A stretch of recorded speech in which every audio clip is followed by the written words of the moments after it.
Assalamualaikum warahmatullahi wabarakatuh. Waalaikumsalam warahmatullahi wabarakatuh. Halo teman-teman, kembali lagi ke podcast Ngobras Keju, yaitu ngobrol santai bareng kelompok 7. Nah, kenalkan nama saya Malika Sinta Maulana dengan NIM 2102104002020. Dan ada teman-teman saya yaitu ada Nabila Cindy Yuhar Taqwa 210402021. Yang ketiga ada Regita Yuniar dengan NIM 2102104002019. Di sini kira-kira waktu itu sudah membahas tentang aliran kan ya? Ya, Kira-kira kita mau membahas apa lagi ya selain aliran itu? Membahas unsur intrinsik dari cerpen. Ya, benar. Unsur intrinsik dari cerpen. Kira-kira judulnya apa? Lagu di Kepala Anwar. Ya, benar. Cerpennya berjudul Kelabu di Kepala Anwar. Nah, unsur intrinsik berarti kan meliputi yang pertama ada tema, ada tokoh dan penokohan, ada latar, ada alur, sudut pandang, ada amanat, dan gaya bahasa atau disebut sebagai majas. Nah, di sini kita akan membahas satu persatu terlebih dahulu. Nah, baik, kita langsung aja, daripada lama-lama, kita langsung aja ya. Yang pertama ada tema. Apa sih temanya?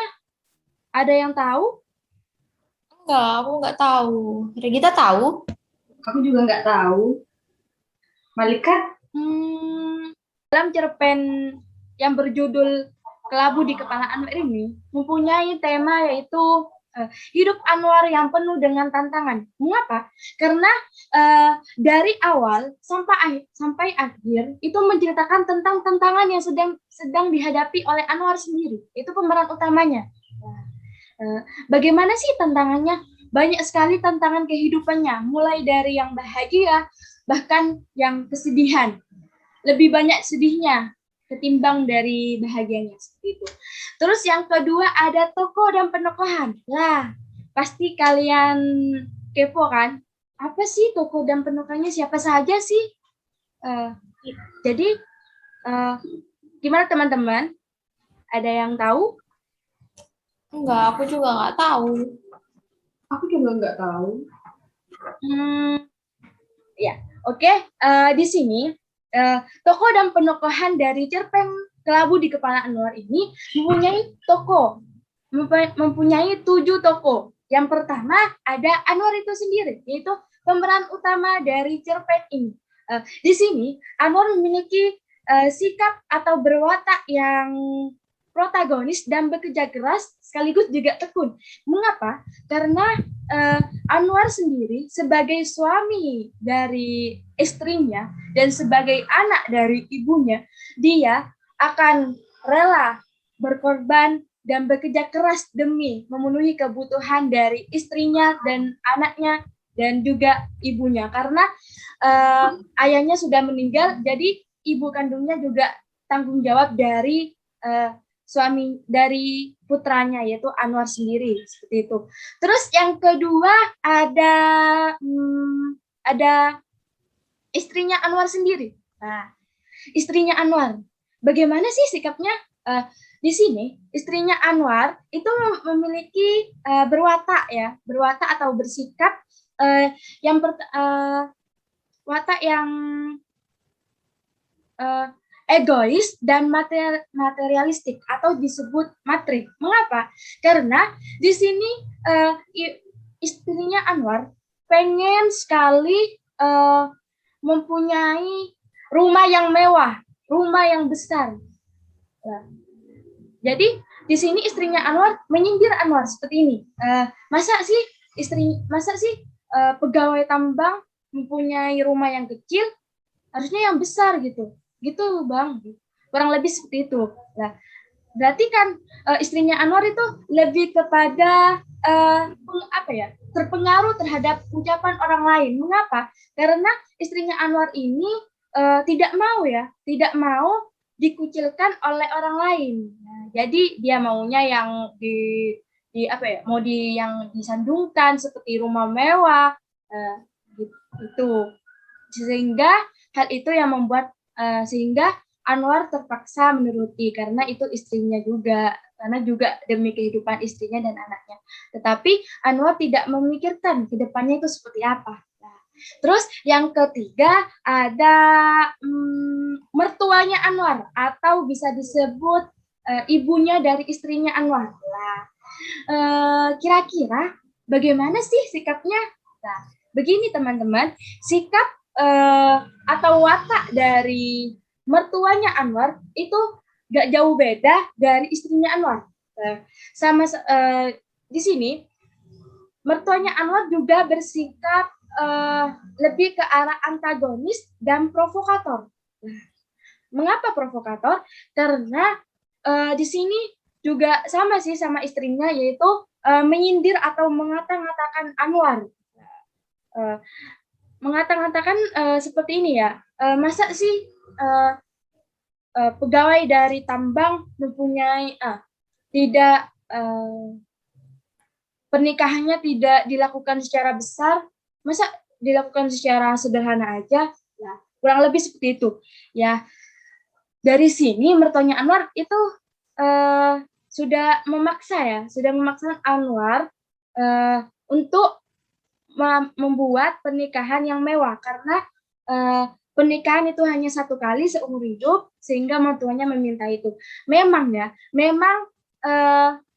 pernikahan itu satu kali seumur hidup sehingga bisa memewah-mewahkan, tapi juga memikirkan hal lain gitu. Si Anwar juga pengen yang sederhana gitu, apa adanya, karena cuma dipakai satu hari gitu. Jadi yang sederhana aja juga demi ke depan anaknya, ke depan kebutuhan yang lain, kebutuhan dari anaknya gitu. Gitu. Terus yang keempat ada ayahnya Anwar. Nah, ayahnya Anwar ini mempunyai sikap atau watak yang penasehat, protagonis, dan tekun. Nah, ini gak jauh beda dengan sifat Anwar ya, karena Anwar itu anaknya ya. Nah, di sini ayahnya Anwar itu selalu menasehati Anwar untuk selalu bekerja keras, tekun terhadap pekerjaannya, terus selalu mematuhi perintah dari orang tua, dan sebagainya seperti itu. Terus yang kelima ada ibunya Anwar sendiri. Lah, ibunya Anwar ini ternyata teman-teman, ibunya Anwar itu memang memiliki sifat yang protagonis ya, tetapi lebih pengen sombong gitu, lebih ingin sombong kepada orang lain. Karena mengapa? Karena di sini ibunya Anwar pengen sekali mempunyai sedan, mobil sedan yang baru gitu. Gak mau yang bekas-bekas gitu, gak mau. Jadi lebih mengarah ke sombong sih, pengen pamer ke orang lain gitu, bahwa ini nih si Anwar mempunyai mobil sedan. Oh iya, bagus sekali ya. Kaya berarti. Nah, pengennya gitu, pengennya mau disanjung, pengennya mau pamer gitu kepada orang lain.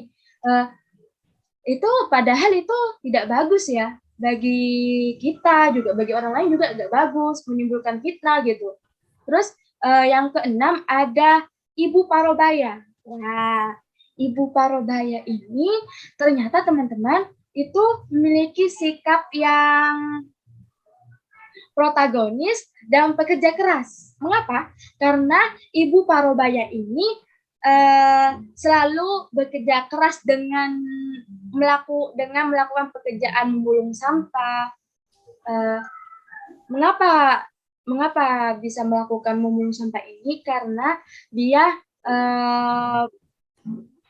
pengen banget memenuhi kebutuhan dari anaknya masih kecil. Nah, jadi Ibu Parobaya ini bekerja sebagai pemulung sampah gitu, baik dari sampah dari lingkungannya, dari rumahnya, maupun dari luar begitu.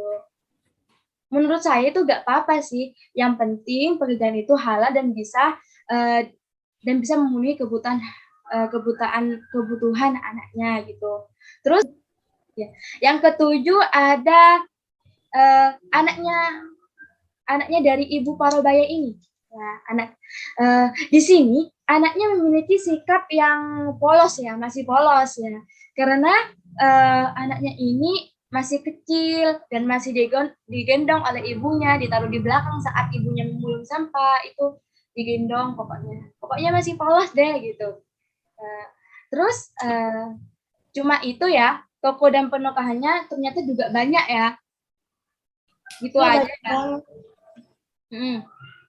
Baik, selanjutnya pasti kalian paham kan ya tentang tema dan toko dan penokohannya?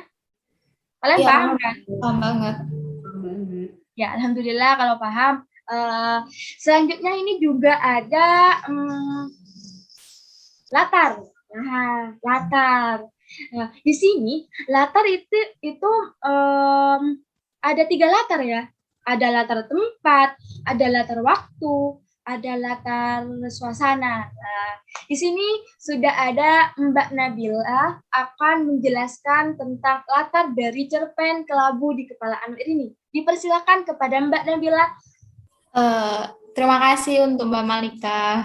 Oke, saya di sini untuk mempresentasikan tentang latar. Nah, di sini tuh latar ada 3, yaitu latar waktu, latar tempat, dan ada latar suasana. Nah, yang pertama latar waktu. Latar waktunya ini di pagi hari, seperti buktinya yaitu pagi seharusnya tidak memberikan panas menyengat. Nah, itu kan udah menunjukkan kalau itu pagi hari ya kan. Nah, ada selanjutnya latar tempat. Nah, yang pertama kota kecil. Dalam buktinya, namun kota kecil itu memang seperti selalu dipeluk udara yang membara sejak tambang-tambang semakin merajalela. Nah, yang kedua, di dekat tiang lampu merah. Nah, buktinya, di dekat tiang lampu merah, seorang ibu Parubaya menenteng karung goni. Yang ketiga, sepanjang jalan. Buktinya, memulung sampah-sampah di sepanjang jalan. Nah, yang keempat, lokasi tambang. Buktinya, apalagi tambang ini berada begitu dekat dengan pemukiman. Yang kelima, kompleks perumahan. Buktinya, kompleks yang juga berkaitan dengan perumahan-perumahan lain. Dan yang keenam, di kantornya. Buktinya, saat itu tubuhnya memang ada di kantor, namun pikiran Anwar kembali terlempar ke perempatan.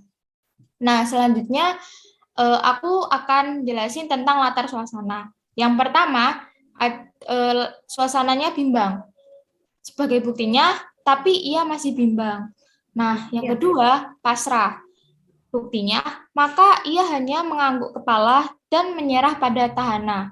Nah, yang ketiga, harapan. Yang buktinya, di momen-momen tertentu, Anwar berharap serta membayangkan kedamaian hati yang mungkin bisa didapatkan oleh orang-orang yang tak memiliki begitu banyak dana. Nah, yang keempat, khawatir. Buktinya, dadanya sesak. Anakku tak boleh berakhir seperti itu, batinnya. Sungguh tak boleh. Nah, kayak gitu teman-teman. Oh, seperti itu. Ternyata banyak juga ya latarnya dari cerpen ini. Iya, banyak banget latarnya. Oke, kalian sudah paham ya tentang tema, toko, dan penokohan, terus ada latar tadi. Nah, pasti kalian sudah paham kan, ya teman-teman? Ya, paham banget. Paham. Oke,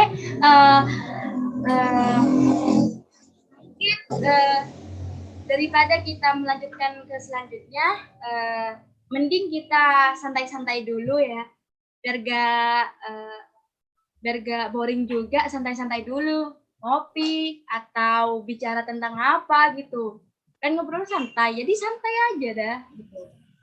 Nah, di sini sudah saya di sini pengen bertanya kepada Mbak Nabila. Kalian, Mbak Nabila, apa kabar? Baik. Kamu gimana juga kabarnya? Ya, alhamdulillah juga baik. Mbak Nabila sekarang lagi ngapain atau bukan selain podcast ya? Maksudnya lagi kerja atau lagi ngerjakan tugas-tugas atau gimana gitu? Selama di rumah. Lagi ngerjain tugas ospek sih sebenarnya. Tugas ospeknya banyak banget. Kayak gitu. Kesibukannya cuma nugas. Bener, banyak banget. Ya Allah.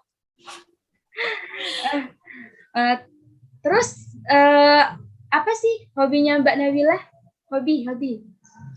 Hobi sebenarnya membaca sama nonton film sih, random tergantung. Gitu. Saya ingin bertanya ya. Jika nanti Mbak Nabila sebagai guru bahasa Indonesia, apa yang Mbak Nabila lakukan jika Mbak Nabila sudah masuk ke ranah sekolah seperti SMA, seperti SMP, kuliah, SD gitu, PAUD, dan seterusnya? Kalau aku sih jadi guru yang baik aja sih, soalnya aku kan juga pernah jadi murid, terus kalau ada guru yang killer, guru yang kayak gimana-gimana kan juga nanti ya kayak gitulah, intinya jadi guru yang baik, terus gak nyengsarain muridnya kayak gitu sih. Ya benar, ya jangan menyengsarakan murid. Iya benar-benar. Terus kira-kira jika nanti Mbak Nabila sudah melakukan hal itu ya, mengajarnya dengan baik, apakah nantinya muridnya akan tidak ada yang tidak ada yang menjengkelkan atau bisa dibilang nakal gitu? Apakah akan bisa gitu? Kemungkinan ada, tapi ya kita juga baik tapi tegas gitu loh. Jangan mau ya ada sih kayak guru kayak gitu di sekolahanku. Lama-lama kok kayak gini kan kasihan juga. Tapi ya kita juga tegas gitu. Baik tapi tegas. Ya, oke. Oh, baik. Berarti Mbak Nabila ini lebih ke arah baik, tegas, dan terus perhatian ya? Iya. Bagus kalau begitu. Oke. Selain Mbak Nabila, selain Anda pengen menjadi guru bahasa Indonesia, Anda pengen jadi apa lagi? Aku juga ada cita-cita buat dosen sih, tapi juga jadi sastrawan juga. Pengen gitu sih. Gak tahu sih, kalau tujuan utamanya sih pengen jadi guru gitu, ngajar-ngajar gitu. Kayak asik gitu loh ngajar murid gitu. Oh iya, baik juga ya. Iya. Oke, saya di sini juga ingin bertanya kepada Mbak Regita. Apa kabar Mbak Regita? Baik. Alhamdulillah baik. Gimana? Apa yang Mbak lakukan sekarang di situasi saat ini? Apa ada pekerjaan yang dilakukan atau ekstra yang dilakukan atau tugas-tugas yang dilakukan selama ada di rumah gitu? Gak ada, cuman ngerjain tugas itu. Kalau ada tugas matkul, ya dikerjain. Yang sekarang tuh ospek aja yang banyak. Oh, begitu. Sama ya. Jika Mbak Regita itu nantinya sebagai guru bahasa Indonesia, apa tindakan Mbak Regita terhadap muridnya? Apakah sama dengan Mbak Nabila ataukah memiliki pandangan lain? Mungkin agak beda ya. Mungkin nggak tegas tapi teliti juga. Jadi nggak baik tapi nggak terlalu baik juga. Maksudnya sih ada tegas gitu loh. Ya baik lah, semua guru tuh baik. Killer nggak? Killer berarti? Nggak terlalu sih, cuma lebih lebih tegas aja gitu ya? Iya.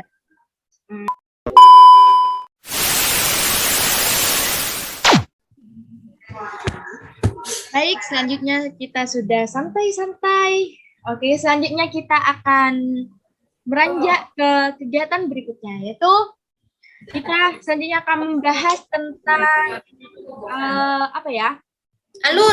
Alur belum. Nah, kita akan membahas tentang alur dari cerpen Kelabu di Kepala Anwar ini. Di sini sudah ada Mbak Regita akan menjelaskan tentang alur dari cerpen ini. Dipersilakan kepada Mbak Regita.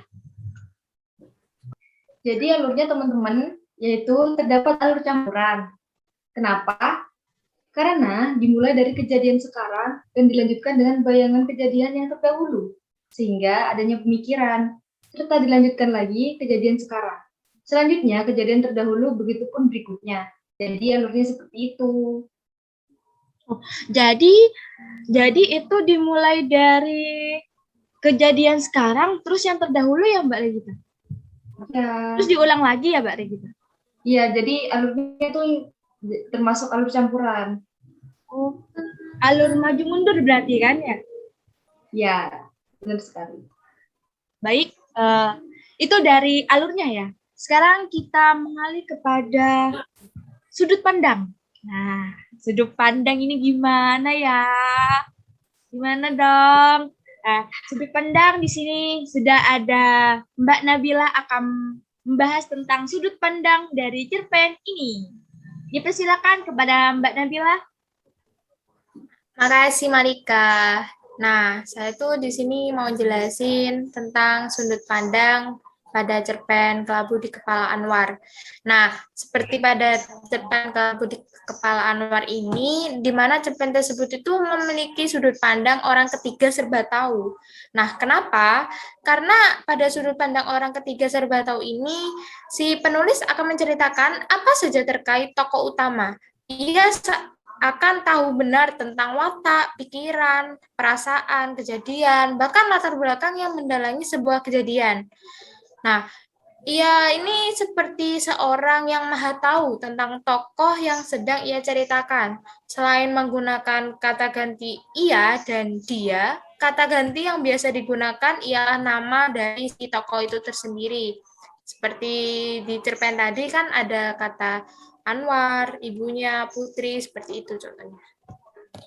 Oh, seperti itu ya. Jadi cerpen Kelabu di Kepala Anwar ini termasuk dalam sudut pandang orang ketiga serba tahu ya, Mbak Nabila? Ya, benar. Oh, baik. Apakah teman-teman sudah jelas tentang alur sama sudut pandang? Sudah dong, sudah jelas. Pasti sudah jelas dong, ya. Oke. Selanjutnya kita akan mengalih kepada pembahasan amanat. Apa ya amanatnya? Apakah ada yang tahu? Kita ini tahu biasanya. Enggak tahu. Mungkin Malika yang tahu. Jadi amanatnya yaitu tidak semua hal kita harus turuti, tetapi juga kita harus dipikirkan terlebih dahulu apa yang kita turuti itu, apakah itu baik ataukah itu buruk begitu. Walaupun itu baik tapi itu dapat menyusahkan kita, ya nggak boleh gitu. Terus jadi itu nantinya kedepannya bisa berjalan dengan baik, tidak penuh kerumitan terhadap tantangan atau kehidupan selanjutnya begitu. Selain itu juga kita juga jangan terpengaruh terhadap ucapan orang lain. Memang ya, kalau ucapan orang lain itu sangat terpengaruh dari kita gitu. Saat tetangga itu mengucapkan ini, mengucapkan itu, kita harus gitu juga gitu. Itu tidak baik gitu. Jangan ditiru gitu. Jadi kita harus jangan terpengaruh terhadap perkataan orang lain tanpa adanya pertimbangan terlebih dahulu yang sangat matang gitu. Jadi nantinya mengapa hal itu? Karena agar nantinya kita itu tidak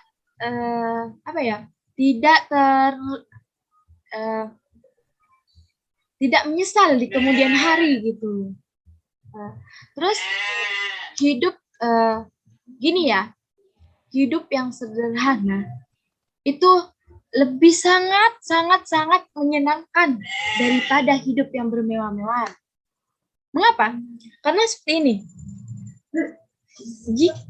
Buat apa kita hidup bermewah-mewahan, kita punya ini, punya itu dengan yang mahal, dengan yang sangat mahal, tetapi kita itu tidak bahagia. Buat apa gitu? Percuma gitu. Buat apa gitu? Jadi mending kita hidup yang sederhana, tapi kita bahagia. Tetapi kita bersyukur terhadap apa yang dimiliki dengan seadanya, terhadap pemberian dari Allah Subhanahu wa taala, kita tetap bersyukur. Jika kita berusaha, bersyukur, berdoa kepada Allah Subhanahu wa taala, insya Allah kalau Allah berkehendak, insya Allah semuanya apa yang kita inginkan, insya Allah semuanya akan tercapai dan terwujud dengan sebaik-baiknya. Dan terhadap tantangan kita itu nantinya akan mendapat hikmah di balik semua. Karena setiap tantangan yang diberikan oleh Allah SWT itu tujuan, itu inti dari perjalanan kita menuju kesuksesan yang sesungguhnya, kehidupan yang bahagia sesungguhnya. Semakin banyak tantangan yang kita dihadapi, semakin banyak juga orang baik yang sangat peduli kepada kita. Semakin banyak juga hikmah yang dapat kita miliki. Gitu. Seperti itu. Apakah sudah jelas, teman-teman? Sudah. Berarti intinya jangan nurutin gengsi gitu kan ya, Wak? Kayak gitu kan. Apa ya? Intinya kan jangan nurutin gengsi gitu kan intinya. Iya, benar. Gak boleh nurutin gengsi. Gak boleh, itu gak baik banget untuk kita sendiri, untuk orang lain juga gitu. Gak baik. Karena kita selalu memikirkan hal-hal yang buruk gitu. Sehingga kita menjadi sakit, bahkan mengalami sakit yang sangat parah gitu. Karena kita memikirkan terus apa masalahnya gitu. Biarlah itu menjadi masalah gitu. Allah pasti akan menunjukkan jalan yang terbaik gitu. Gitu sih. Paham. Oke. Selanjutnya di sini kita akan bahas apa lagi ya? Bahas gaya bahasa. Terakhir nih. Oh, gaya bahasa. Berarti berhubungan dengan majas. Yes, majas. Apakah teman-teman tahu tentang majas? Pasti kalian tahu tentang majas ya, terutama di sekolah kalian juga ada pelajaran bahasa Indonesia yang mempelajari tentang majas. Baik, kita langsung aja. Di sini sudah ada Mbak Regita akan menjelaskan tentang majas dari cerpen yang berjudul Kelabu di Kepala Anwar ini. Dipersilakan kepada Mbak Regita. Terima kasih. Jadi di cerpen ini tuh banyak banget ya majasnya ya. Yang pertama itu ada majas personifikasi. Karena terdapat kalimat yang ungkapan memakai perilaku manusia yang diberikan kepada sesuatu yang bukan manusia. Contohnya benda. Yang pertama ada di kalimat ingatannya kembali melayang pada anak beranak di perempatan. Yang kedua, ada suara-suara mendengung di kepala. Yang ketiga, ia terombang-ambing dalam bimbang. Oke teman-teman, yang kedua ada majas hiperbola. Karena ada kalimat yang mengungkapkan sesuatu dengan cara berlebihan, bahkan sering tidak masuk akal. Terdapat pada kalimat, Anwar merasa keringat dingin mengucur dari seluruh tubuhnya. Yang kedua, di tempat itu pernah mendarat sedikit percikan api neraka. Yang ketiga, ada majas asosiasi, yaitu majas perbandingan dua hal yang berbeda, namun dinyatakan sama. Yang terdapat pada kalimat, Anwar melihat awan-awan putih di atas sana seperti menghitam. Yang kedua, Yang terakhir ada majas metafora, yaitu majas atau gaya bahasa yang membandingkan objek dengan objek lain karena memiliki kesamaan atau hampir sama. Yang pertama ada pada kalimat, saat putri semata wayangnya mulai terbatu-batu. Yang kedua, pada gadis pujaan harus kandas di ujung lidah. Jadi itu teman-teman gaya bahasanya. Oh, ternyata banyak sekali ya gaya bahasa yang terdapat di cerpen ini ya. Wah, banyak. Ada majas hiperbola, ada majas personifikasi, terus ada majas apa lagi itu satu? Asosiasi, Asosiasi, metafora gitu. Wah, banyak ya. Banyak sekali. Oh, apakah teman-teman sudah jelas apa yang disampaikan kita pada hari ini? Jelas, Insya Allah sudah jelas ya. Kita sudah mengungkapkan secara rinci sesuai dengan pandangan kita, sesuai dengan pendapat kita masing-masing. Gimana ya? Gak terasa gitu. Kita sudah sampai di akhir acara gitu. Gak terasa gitu. Sedih aku tuh bisa dengan kalian. Besok pasti ada podcast lagi. Iya, pasti ada podcast lagi nanti. Juga sih.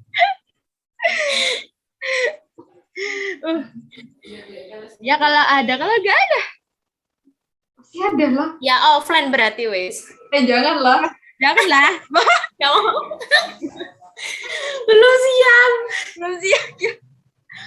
Belum juga kosan, belum juga apa itu persiapan selanjutnya gitu. Gak siap aku.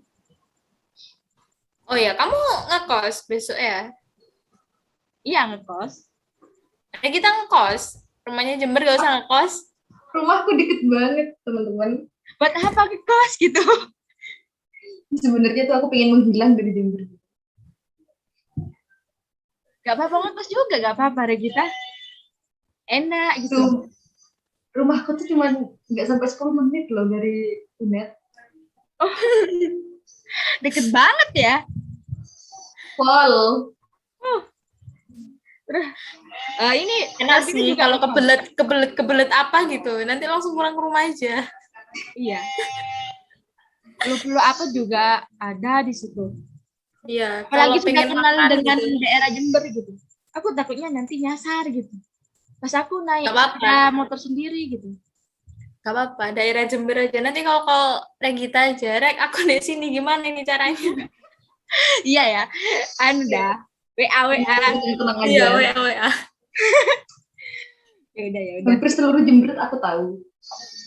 Iya, kau kan berasal dari Jember. Regita calon bupati Jember. Amin. Oh ya Allah.